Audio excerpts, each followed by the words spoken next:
जब शिव बाबा को याद किया, शिव बाबा हाजरा हुजूर, क्या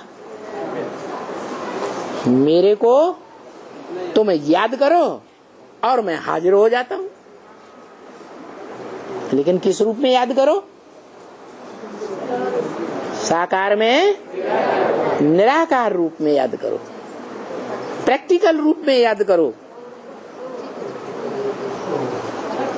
प्रैक्टिकल माने जो शरीर के साथ प्रैक्टिकल करके दिखावे। ऐसे नहीं ज्योति बिंदु फुदक फुदक फुदक फुदक करके हमारे पास आ गया और हमने अनुभव कर लिया कि बाबा हमारे पास आ गया। ये प्रैक्टिकल अनुभूति है क्या? नहीं। तो बोला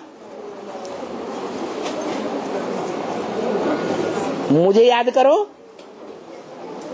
तो तुम्हारा विकर्म विनाश हो जाएगा। कर्म नहीं, विकर्म। जो विपरीत कर्म किए हैं मेरी श्रीमत के बरखिलाफ, वो पाप कर्म हैं, वो सब नष्ट हो जाएंगे और तुम मालिक बन जाएंगे। क्या? हाँ, तुम विश्व के मालिक बनेंगे। कहेंगे एक मालिक बनेगा कि सब मालिक बनेंगे? सब कैसे बन जाएंगे? तो बाप कहते हैं यथा राजा तथा प्रजा। वो एक ही समय है जब सारी सृष्टि वसुधैव कुटुंबकम बन जाती है।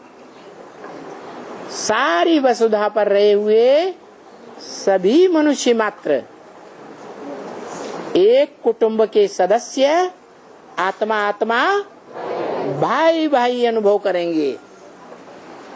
हिंदू भी, मुसलमान भी, क्रिश्चियन भी, सिख भी, ईसाई भी। हिंदू, मुस्लिम, सिख, ईसाई सब आपस में भाई भाई। एक बाप होगा तब अनुभव करेंगे, प्रैक्टिकल में होगा तब अनुभव करेंगे कि प्रैक्टिकल में होगा ही नहीं। मैं आत्मा ज्योति बिंदु, मेरा बाप ज्योति बिंदु, ज्योति बिंदु बाप फुदक के यहाँ बैठ गया, स्मृति कर ली। बिंदी बाप आया और भ्रकुटी के मध्य में हमारी आत्मा के साथ बैठ गया। तो ये प्रैक्टिकल अनुभूति है, हेवनली गॉडफादर की अनुभूति है। अरे हेवनली गॉडफादर कहा ही तब कहा जाता है जब हेवन स्थापन करे, इसी सृष्टि पर हेवन स्थापन करके दिखावे, नरक की दुनिया में स्वर्ग स्थापन करके दिखावे। ऐसा स्वर्ग जिसके लिए बता दिया ये ब्राह्मणों का संगठन ऐसा मजबूत पक्का संगठन बनेगा कि इसमें एक भी विकारी पांव नहीं रख सकेगा। तो सब निर्विकारी होंगे संगठन में या कोई विकारी भी होगा? तो निर्विकारी को पक्का देवता ब्राह्मण कहा जाएगा या कच्चा ब्राह्मण कहा जाएगा? पक्का ब्राह्मण सो देवता।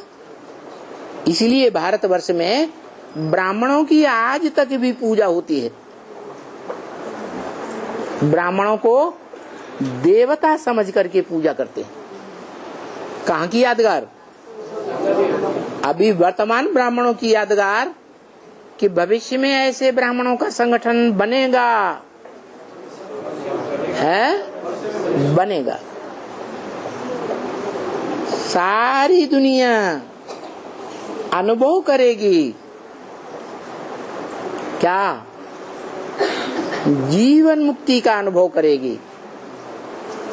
जीवन में रहते स्वर्ग का अनुभव करेगी, सुख का अनुभव करेगी, दुख का अनुभव नहीं करेगी। तुम मालिक बन जाएंगे।